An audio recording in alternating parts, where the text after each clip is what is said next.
يا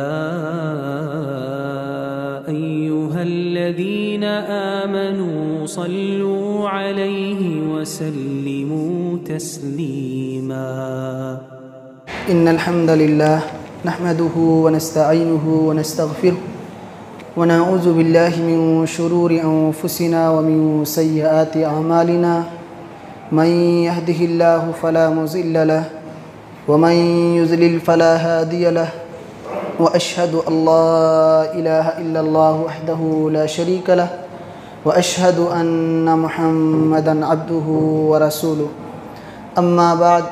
فإن خير الحديث كتاب الله وخير الهدي هدي محمد صلى الله عليه وسلم وشر الأمور محدثاتها وكل محدثة بدعة وكل بدعة ضلالة وكل ضلالة في النار. فأعوذ بالله من الشيطان الرجيم. بسم الله الرحمن الرحيم. قاف والقرآن المجيد بل عجبوا أن جاءهم منذر منهم فقال الكافرون هذا شيء عجيب أإذا متنا وكنا ترابا ذلك رجع بعيد. قد علمنا ما تنقص الأرض منهم وعندنا كتاب حفيظ. بل كذبوا بالحق لما جاءهم فهم في أمر مريج. أفلم ينظروا إلى السماء فوقهم كيف بنيناها وزيناها وما لها من فروج. والأرض مددناها وألقينا فيها رواسي وأنبتنا فيها من كل زوج بهيج تبصرة وذكرى لكل عبد منيب. ونزلنا من السماء ماء مباركا فأنبتنا به جنات وحب الحصيد والنخل باسقات لها طلع نضيد رزقا للعباد وأحيينا به بلدة ميتا كذلك الخروج. كذبت قبلهم قوم نوح وأصحاب الرس وثمود وعاد وفرعون وإخوان لوط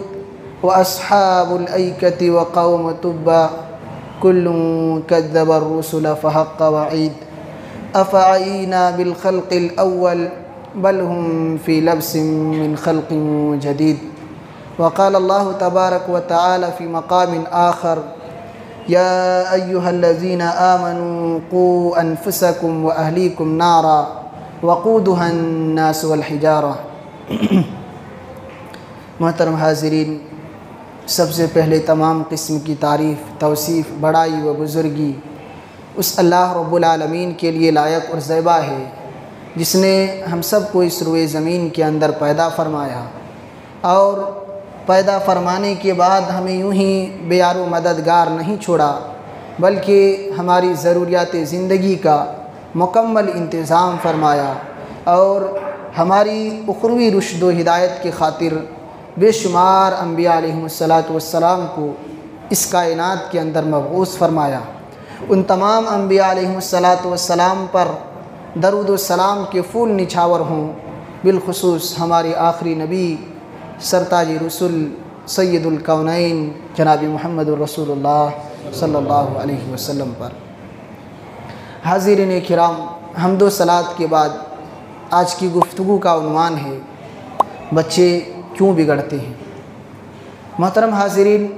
اس سے پہلے اسی عنوان پر 2 جمعہ ہم گفتگو کر چکے ہیں. اولاد دنیا کی سب سے انمول نعمت ہے، اس لیے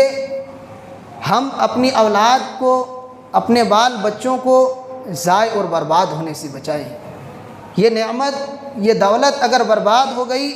تو آپ کی مستقبل کی ایک بہت بڑی پونجی کو آپ نے ضائع اور برباد کر لیا. دنیا کی دولت ہم کماتے ہیں، اس میں نقصان اور فائدے آتے رہتے ہیں، لیکن اگر اولاد کی تربیت میں اگر ہم نے گھاٹا اٹھا لیا، اولاد کی صحیح نگرانی میں اگر ہم فیل ہو گئے تو ہمارے بچے ہمیشہ کے لیے ضائع اور برباد ہو جائیں گے. اور صرف ہمیں ہی برباد نہیں کریں گے، آگے چل کر کے اپنی زندگی بھی تباہ کریں گے، اپنے بال بچوں کو بھی برباد کر لیں گے. اس لیے اس انمول نعمت کی صحیح قدر ہمارے لیے لازم اور ضروری ہے۔ ہم نے چند اسباب کا تذکرہ کیا تھا، آج کی گفتگو میں بقیہ چند اور اسباب کا تذکرہ کریں گے جس سے مزید ہم اپنے بچوں کی تربیت میں ان غلطیوں سے اپنے آپ کو بچا سکیں۔ آج کا جو پہلا نقطہ ہے وہ بچے اس لیے بگڑتے ہیں کہ ہم اپنے بچوں کو آوارہ چھوڑ دیتے ہیں۔ آج اگر معاشرے کے اندر اکثر جو بگڑے ہوئے بچے ہیں اگر ان پر غور کریں گے تو آپ کو یہ اندازہ ہوگا کہ ان کے ماں باپ نے تربیت کی ذمہ داری ادا نہیں کی تھی، ان کے ماں باپ نے اپنے بچوں پر اپنی بچیوں پر کبھی دھیان نہیں رکھا تھا، اپنے بچوں کی صحیح طور سے تربیت نہیں کی تھی۔ ہمارے بچے پیدا ہوئے بڑے ہوتے چلے جا رہے ہیں، کہاں جا رہے ہیں، کن کے ساتھ رہتے ہیں، اس جانب کبھی توجہ نہیں دی۔ بس کب آتا ہے آ گیا، کھانا دے دیے، سو گیا، پھر صبح اٹھا اور جہاں وہ ان کو جانا ہے وہ چلے گئے۔ ماں باپ کو کبھی یہ پوچھنے کی توفیق نہیں ملی کہ تو کہاں گیا تھا، کن کے ساتھ گیا تھا، یہ غلطی تو نے کیوں کی۔ اگر ماں باپ ان کی پہلی غلطی کے اوپر اپنے بچوں کی تنبیہ کرتے، اگر اپنی ذمہ داری کو ادا کرتے ہوئے اپنے بچوں پر صحیح دھیان رکھتے تو یقین مانیے کسی کے بچے بگڑ ہی نہیں سکتے۔ ماں باپ اگر اپنی تربیت کی ذمہ داری ادا کر دیں، کوئی بھی گھر ایسا باقی نہیں رہے گا کہ جو یہ شکایت کریں گے کہ ہمارے بچے بگڑ گئے۔ آپ دیکھیں معاشرے کے اندر ماں باپ کبھی نہیں پوچھتے، بچے کو غلط کرتے ہوئے بھی دیکھتے ہیں، برے دوستوں کے ساتھ رہتے ہوئے بھی دیکھتے ہیں، گناہ کے کام کرتے ہوئے بھی دیکھتے ہیں، پھر بھی خوشی سے کھانا بھی دیتے ہیں، پیار و محبت کا اظہار بھی کرتے ہیں، اور کبھی ان کی زندگی کے بارے میں نہیں سوچتے۔ آپ یقین مانیے کیا نتیجہ نکلے گا، آپ خود ہی سوچئے۔ آپ نے اپنے بچے کو کبھی غلطی پر تنبیہ نہیں کی، وہ بچہ معاشرے کو کل چل کر کے کیا دے سکتا ہے سوائے رسوائی کے، سوائے معاشرے کی بدنامی کے، ماں باپ کی رسوائی کے اور کچھ دے ہی نہیں سکتا ہے، کیونکہ اس کے پاس کچھ ہے ہی نہیں سوائے عیش کے نام پر بدکاری، برائی اور اپنی بدنامی کی۔ اس لیے وہ کیا دیں گے۔ اگر کسی قابل آپ اپنے بچے کو بنانا چاہتے ہیں تو آپ اپنے بچے کو بالکل کھلا اور آزاد نہ چھوڑیے۔ آپ کے بچے اگر آپ کے گھر سے نکلتے ہیں، آپ سب سے پہلے دیکھیے وہ کہاں جاتا ہے، کن کے ساتھ جاتا ہے، کیا کرتا ہے، کیا بولتا ہے، کب واپس آتا ہے، گھر میں کب سوتا ہے، کتنا پڑھتا ہے، کیسے ماں باپ کے ساتھ رہتا ہے۔ اور کہیں بھی آپ کو ایسا لگے کہ ہمارے بچے کے اندر یہاں کوتاہی ہو رہی ہے، یہاں یہ غلط کر رہے ہیں، اسی موقع پر آپ ذمہ داری کو ادا کرتے ہوئے اسی موقع پر اپنے بچے کو تنبیہ کریں، ضرورت پڑے تو مانیں۔ میں دعوے کے ساتھ، یقین کے ساتھ یہ کہتا ہوں کہ انشاءاللہ آپ کے بچے نکھر کر سامنے آئیں گے۔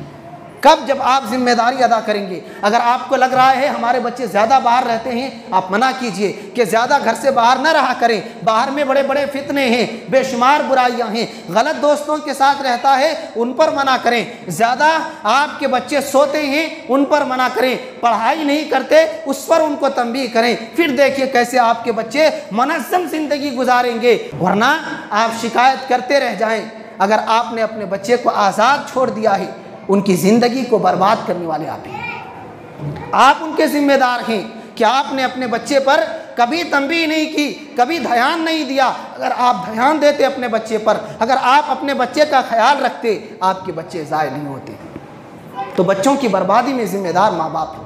اور یاد رکھیں یہ ایسی ذمہ داری ہے کہ قیامت کے دن آپ سے اس ذمہ داری کے بارے میں سوال کیا جائے گا۔ اللہ کے حبیب فرماتے ہیں، صحیح بخاری کی روایت ہے، الرجل راع فی اہلہ وہو مسئول عن رعیتہ، کہ مرد اپنے گھر کا ذمہ دار ہے، چاہے باپ ہوں، بھائی ہوں، اپنے گھر کا پورا ذمہ دار ہے، اور گھر کی جو بھی غلطیاں ہوتی ہیں، شرعی اعتبار سے جو بھی گناہ کے کام ہوتے ہیں، ان سارے گناہ کے کاموں پر جتنا گناہ کرنے والے کو سزا ملے گی، باپ بھی اور گھر کے ذمہ دار بھی اتنا حقدار بنیں گے، کیونکہ شریعت کہتی ہے کہ باپ اپنے گھر کا ذمہ دار ہے۔ وہ اگر اپنی ذمہ داری کو ادا کرتا تو گھر کی یہ حالت نہ ہوتی، بچوں کی یہ حالت نہ ہوتی، بچے نہیں بگڑتے، بیویاں راہ حق سے نہیں بھٹکتی، ہمارا گھر بے دینی کا شکار نہیں ہو سکتا اگر ہم اپنی ذمہ داری کو ادا کرتے۔ اور بیوی کی بھی ذمہ داری ہے۔ اللہ کے حبیب فرماتے ہیں، وَالْمَرْأَةُ رَاعِيَةٌ فِي بَيْتِ زَوْجِهَا وَهِيَ مَسْئُولَةٌ عَنْ رَعِيَّتِهَا، کہ بیوی اپنے شوہر کے گھر،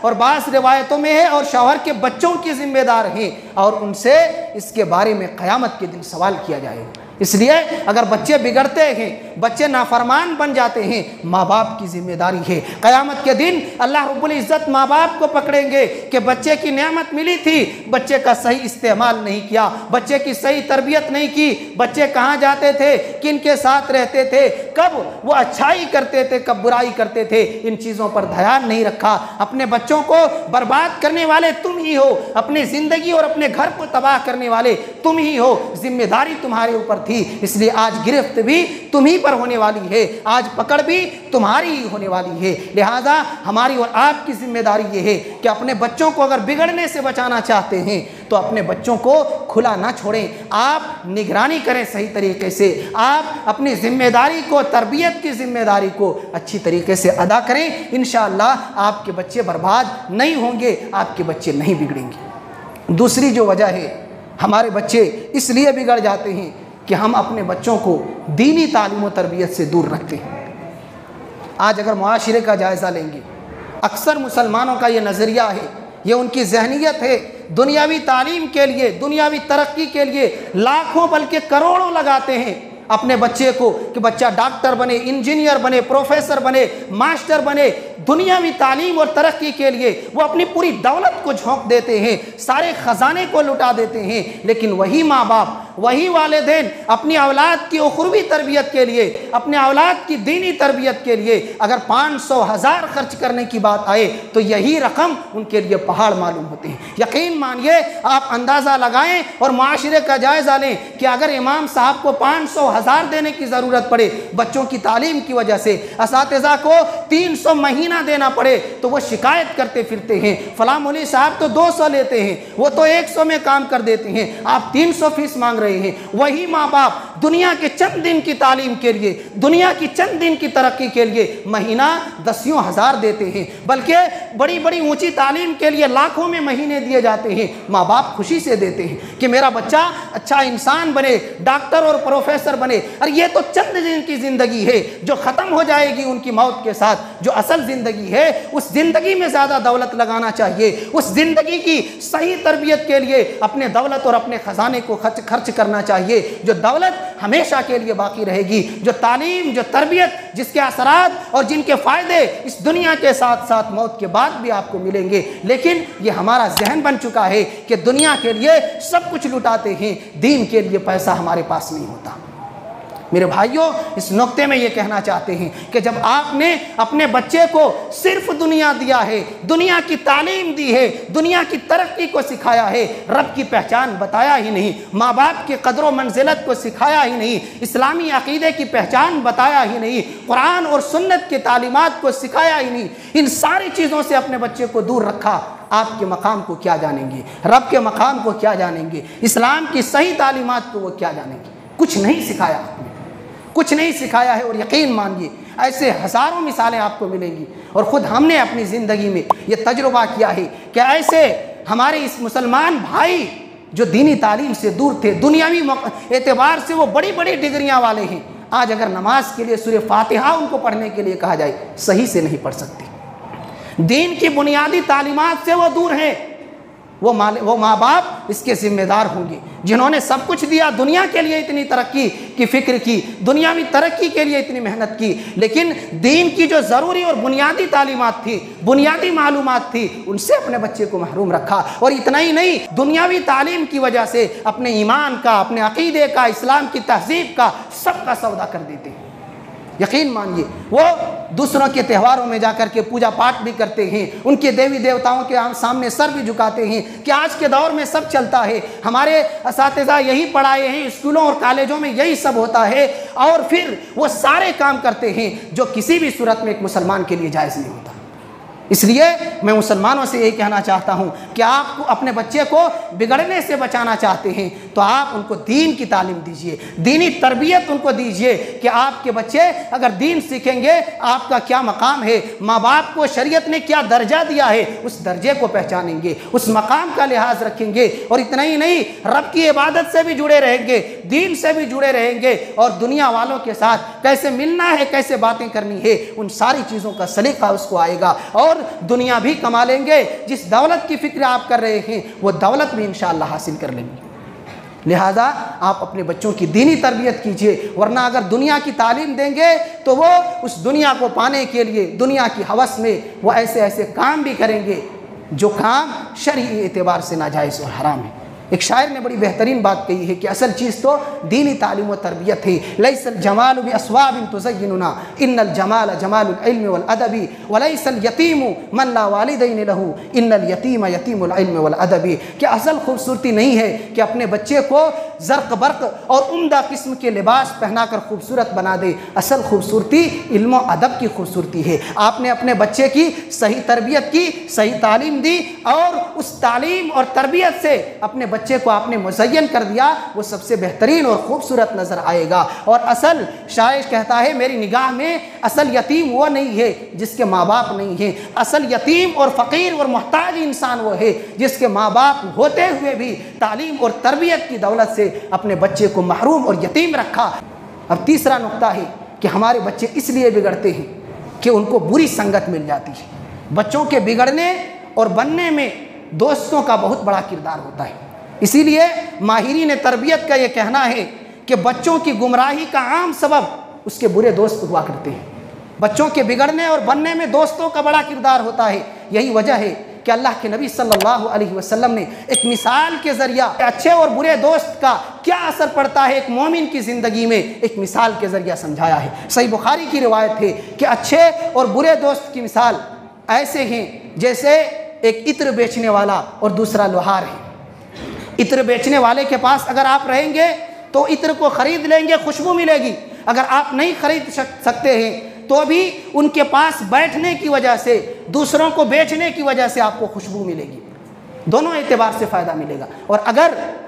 بھٹی کے لوہار کے پاس آپ رہیں گے تو یا تو بھٹی کی چنگاری سے آپ کے کپڑے جلیں گے، آپ کے کپڑے خراب ہوں گے، یا اس کے خراب دھوئیں سے آپ کو تکلیف ہوگی، دونوں اعتبار سے آپ کو نقصان ہے۔ آپ دیکھیں اس مثال میں اللہ کے نبی صلی اللہ علیہ وسلم نے کتنی عظیم بات بتائی ہے کہ اچھے دوست کے ساتھ رہیں گے، ان کی پوری خوبیاں آپ میں آ جائیں گی، ان کی ساری اچھائیاں آپ کے اندر داخل ہو جائیں گی، اور اگر پوری اچھائیاں نہ بھی آئے تو بھی اچھائیوں کی کچھ نہ کچھ جھلک آپ کی زندگی میں ضرور نظر آئے گی۔ اور اگر برے دوست کا انتخاب کریں گے تو وہی جو برا دوست تھا اسی طرح آپ بھی برے بن جائیں گے، اور اگر پورا نہ بھی بنے تو بھی ان کی برائیوں کی جھلک، ان کے برائیوں کے خراب اثرات آپ کی زندگی میں ضرور نظر آئیں گے۔ اب فیصلہ آپ کو کرنا ہے، کچھ نہ کچھ دوستوں کی صحبت کا رنگ آپ کے اوپر ضرور نظر آئے گا، اس لیے اچھے دوستوں کا انتخاب کیجئے، اچھے ساتھیوں کے ساتھ رہیے کہ آپ کی زندگی میں بہت ہی خطرناک نتیجہ آنے والا ہے برے دوستوں کے انتخاب کی وجہ سے۔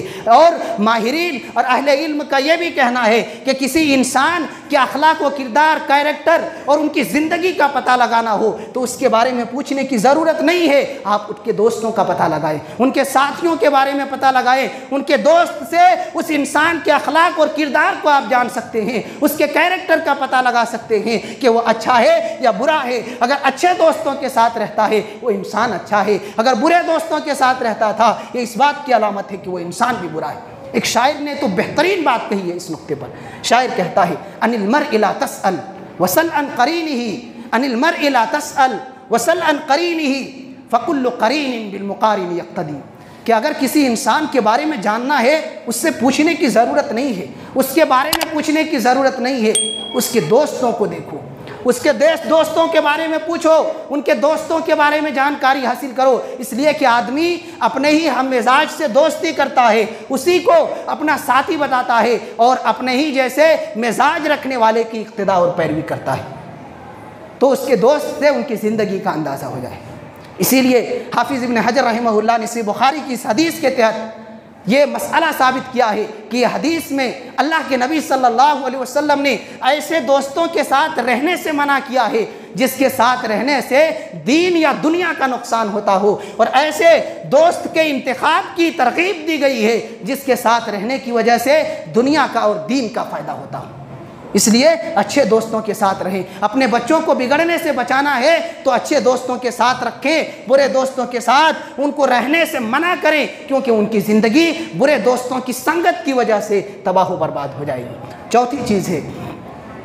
والدین اور بڑوں کا غلط نمونہ۔ بچے، یہ حقیقت بات ہے کہ بچے اپنے بڑوں سے سیکھتے ہیں، جیسے بڑوں کو کرتے ہوئے دیکھتے ہیں، اپنے والدین اور گھر کے بڑوں کو یا دوسرے باہر کے علاقے کے بڑے لوگوں کو کرتے ہوئے دیکھتے ہیں، انہی چیزوں کو بچے بھی کاپی کرتے ہیں۔ اب اگر گھر کے بڑوں کو دیکھ رہے ہیں کہ سارے ہمارے جو بڑے ہیں، ہمارے معاشرے کے لوگ ہیں، دین و اسلام کی باتیں کرتے ہیں، نماز کی باتیں کرتے ہیں، قرآن و سنت کی باتیں کرتے ہیں، اچھے اخلاق کی باتیں کرتے ہیں، وہ انسان بھی ان ساری چیزوں کو اپنے ذہنوں کے اندر کاپی کرتے جائے گا۔ لیکن اگر معاشرے کے اندر اپنے بڑوں کو، اپنے ماں باپ کو، اپنے گھر کے ذمہ داروں کو وہ دیکھے کہ گھر والے رات دن گالی گلوچ کرتے ہیں، باپ حرام کاری کا ارتکاب کرتا ہے، باپ گناہوں میں ڈوبے رہتا ہے، شراب خوری کرتا ہے، حرام کھاتا ہے، وہ بچے بھی انہی ساری چیزوں کو دیکھ کر وہی سارے تاثرات اپنی زندگی میں بھی لے آتے ہیں۔ اس لیے ہمارے معاشرے کے ان بھائیوں سے گزارش ہے جو حرام چیزوں کا استعمال کرتے ہیں کہ وہ حرام کھاتے بھی ہیں، تمباکو ہو، گٹکا ہو، پان ہو، اور اس طریقے کی جو حرام اور ناپسندیدہ چیزیں ہیں، انسان کے لیے نقصان دہ چیزیں ہیں، آج ماں باپ اپنے بچوں کے سامنے کھاتے ہیں۔ اور تعجب تو یہ ہے کہ صرف کھاتے نہیں، اپنے انہی بچوں سے ان حرام چیزوں کو منگواتے ہیں دکانوں سے۔ اب بچے پر کیا اثر پڑے گا؟ ڈیلی بچے لاتے ہیں، دیکھتے ہیں کہ باپ کھاتا ہے، مجھی سے منگاتا ہے، کبھی راستے میں ایک دن وہ بھی ایک کھا لیتا ہے، اور اگر باپ کا نہ بھی کھائے تو بعد میں پیسہ جب ملے تو باپ ہی کے اس پیسے سے دکان سے خرید کر کھا لیتا ہے۔ اور بچے بھی ان برائیوں کی لت، بچوں کو بھی ان برائیوں کی لت لگ جاتی ہے، ان برائیوں میں بچے بھی ڈوب جاتے ہیں۔ تو دیکھیے باپ نے اپنی زندگی تباہ کی، حرام کھا کر کے، حرام چیزوں کے استعمال کر کے اپنی زندگی برباد کی، اپنی آخرت کا سودا کیا، اپنے بچے کی زندگی کو بھی تباہ و برباد کر دیا۔ اس لیے آپ اپنے گھر میں ایک نمونہ بنے اپنے بچوں کے لیے، اچھا نمونہ بنے، اچھا میسج دیں اپنے بچوں کے لیے کہ ہم ہر اعتبار سے ایک مسلمان ہیں اور اسلامی طور طریقے پر ہمارا جینا مرنا ہے، اور اچھے اخلاق کا عادی بنیں، اچھی چیزوں کو کھائیں، حلال تجارت کریں اور اپنے بچوں کی صحیح پرورش کریں۔ حرام کھائیں گے، حرام چیزوں کو بچوں کو دکھائیں گے، آپ کے بچے بھی وہی سیکھ کر آگے وہی کچھ کریں گے۔ اس لیے بچوں کی اگر آپ کو فکر ہے تو اپنے بچے کی اصلاح کا یہ بھی ایک طریقہ ہے کہ اپنے گھر کو بہتر بنائیے، اپنے گھر کو اسلامی اعتبار سے، شرعی اعتبار سے اچھا بنائیے، آپ کے بچے اچھے بن جائیں گے۔ آخری نقطہ وہ یہ ہے کہ ہمارے بچے اس لیے بگڑ جاتے ہیں کہ گھر کا ماحول بگڑا ہوا ہوتا ہے۔ گھر جہاں رات دن بچوں کو رہنا ہے، جہاں بچوں کی بچپن کی پوری زندگی گزرتی ہے، اگر اس میں بچے دیکھتے ہیں کہ ماں باپ نماز کی بات کرتے ہیں، ماں ہمیشہ نماز پڑھتی ہے، قرآن پڑھتی ہے، باپ جب بھی آتا ہے قرآن اور سنت کی بات کرتا ہے، ہمارے گھر کے جو دوسرے لوگ ہیں سارے لوگ اسلام اور ارکان اسلام اور اسلام کی باتیں ساری چیزوں میں جڑے رہتے ہیں، صرف دین اور دینی باتیں ہوتی ہیں، بچہ بھی کوئی غلط قدم نہیں اٹھائے گا، کیونکہ ان کو اپنے گھر کے ماحول کا پتہ ہے کہ ہمارے گھر والے ان غلط چیزوں کو پسند نہیں کرتے، ہمارے گھر میں ان غلط چیزوں کا رواج نہیں ہے، اس لیے نہ ہی غلط چیزوں کو گھر میں لائیں گے، نہ ہی زندگی میں غلط کام کرنے کی کوشش کریں گے۔ لیکن اگر بچے دیکھتے کہ ماں باپ ہمارے رات دن لڑتے جھگڑتے ہیں، ماں باپ ہمارے گالی گلوچ کرتے ہیں، ماں باپ ہمارے ناچ گانے دیکھتے ہیں، آج یہ بڑا فتنہ ہے ہمارے گھروں کے اندر، ہر مسلمان کے گھر میں تقریباً ہم اور آپ ٹی وی کو دیکھ لیں گے، اور ماں باپ گانے سنتے ہیں، فلمیں دیکھتے ہیں، اور تعجب تو یہ ہے کہ بچوں کو ساتھ لے کر کے دیکھتے ہیں۔ اب بچے ظاہر سی بات ہے تھوڑا کچھ جب سیکھنے کی نوبت آتی ہے تو ناچ سیکھتے ہیں، ڈانسنگ سیکھتے ہیں، اور ماں باپ بھی بڑے تماشا والے ہوتے ہیں، بچوں کو کہتے ہیں تھوڑا ناچ کر دکھائیے۔ تو بچے کو بچپن سے جو سکھاتے ہیں، جو دکھاتے ہیں، وہ بچے ہمارے سیکھ کر آگے بڑھتے ہیں۔ اب آگے چل کر کیا بنیں گے؟ وہ اسی طریقے سے گویے بنیں گے، اسی طریقے سے اپنی زندگی اور آخرت کو برباد کریں گے، اس لیے کہ بچپن سے ماں باپ کو وہی کرتے ہوئے دیکھیں۔ لہذا ماں باپ سے گزارش ہے کہ خاص کر آپ اپنے گھروں کو اسلامی رنگ میں ڈھالیں۔ اگر ٹی وی وغیرہ ہے، اسلامی چیزیں، اسلامی پروگرامز آتے ہیں، اس میں ان چیزوں کو دکھائیں، ان چیزوں کو دیکھیں، اسلامی ماحول میں اپنے گھر کو بنائیں۔ ورنہ یاد رکھیں اگر آپ ناچ گانوں کو دیکھتے ہیں، آپ اپنے بچے کو منع کرتے ہیں کہ بیٹا دیکھنا نہیں، بیٹا غلط کام نہیں کرنا، بیٹا ناچنا نہیں، کیسے ہو سکتا ہے؟ شاعر کہتا ہے اذا کان رب البیت بالطبل ضاربا، اذا کان رب البیت بالطبل ضاربا فلا تلم الاولاد فیہ علی الرقص، کہ اگر گھر کا مالک ڈھول بجاتا ہو، گھر کا باپ اگر ڈھول پیٹتا ہو تو تو بچے کو ڈانسنگ کرنے سے ملامت نہیں کی جائے گی. یعنی اگر باپ کے ڈھول بجانے پر ان کے بچے ناچ رہے ہوں تو ان پر افسوس نہیں کیا جائے گا. جب مالک ہی اس طرح ہے, گھر کا ذمہ دار ہی اتنا بگڑا ہوا ہے کہ برائیوں میں لت پت ہے, گناہوں میں ڈوبا ہوا ہے, تو اس کے نتیجے ایسے ہی آئیں گے, اس کے بال بچوں پر وہی اثرات پڑیں گے. لہٰذا ہماری اور آپ کی ذمہ داری ہے کہ اپنے بچوں کو خاص طور سے موبائل نہ دیں, اور موبائل میں اگر دیتے ہیں تو غلط چیزیں ہرگز نہ دیں, اچھی چیزوں کی عادت ڈالیں. بچے اچھے بنیں گے, آپ کا گھر اچھا بنے گا, آپ کے گھر کا ماحول اچھا بنے گا. لہٰذا گھر کو بگڑنے سے بچانا چاہتے ہیں تو اپنے گھر کے ماحول کو, اپنی زندگی کو, اپنی زبان کو اور اپنے اخلاق و کردار کو بنائیے, اپنے اخلاق و کردار کو سدھاریے. آپ کے بچے خود بخود سدھر جائیں گے, آپ کے بچے کی زندگی سدھر جائے گی. یہ چند باتیں تھیں آج کے اس خطبہ جمعہ میں. اللہ تعالیٰ سے دعا ہے کہ اللہ تعالیٰ تو ہم تمام لوگوں کو اپنے بچوں کی مکمل اسلامی تربیت کرنے اور پوری نگرانی کرنے کی توفیق عنایت فرما. آمین. سبحان ربک رب العزت عما یصفون وسلام علی المرسلین والحمد للہ رب العالمین.